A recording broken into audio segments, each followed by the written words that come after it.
જય માતાજી મિત્રો, આજે આપણે કુંભણિયા ભજીયા બનાવીશું. તેની માટે મેં અહીંયા ઝીણું સમારેલું લીલું લસણ લઈ લીધું છે. સાથે અહીંયા મેં લીલા મરચાંને પણ ઝીણા સમારીને લઈ લીધા છે.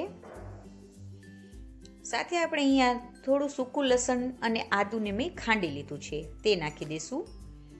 કોથમીરને પણ આપણે એડ કરી દઈશું. આપણા ભજીયા એકદમ સોફ્ટ બને તેની માટે આપણે અહીંયા એક લીંબુનો રસને એડ કરી દઈશું. જરૂર મુજબ આપણે મીઠું ઉમેરી દઈશું અને બધાને આપણે સરસ રીતે મિક્સ કરી દઈશું. હવે આપણે બાઇન્ડિંગ થાય તેટલો જ આપણે ચણાનો લોટ નાખવાનો છે, માટે આપણે થોડો થોડો નાખતા જઈશું અને તેને મિક્સ કરીશું. કારણ કે આપણે અહીંયા સોડાનો ઉપયોગ કરવાનો નથી, માટે આપણે બાઇન્ડિંગ થાય તેટલું જ લેવાનું, જેથી કરીને આપણા ભજીયા એકદમ ટેસ્ટી બનશે અને સોફ્ટ પણ બનશે.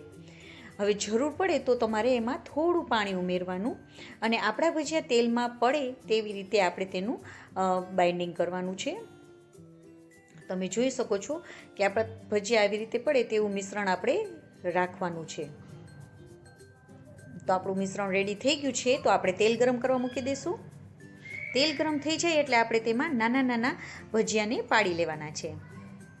અને હા, જો તમને આ મારી રેસીપી ગમે તો લાઈક કરજો અને આવી જ નવી નવી રેસીપીઓ જોવા માટે મારી ચેનલને સબસ્ક્રાઈબ જરૂરથી કરજો અને બાજુમાં રહેલ બેલ આઇકનને દબાવવાનું બિલકુલ ના ભૂલશો.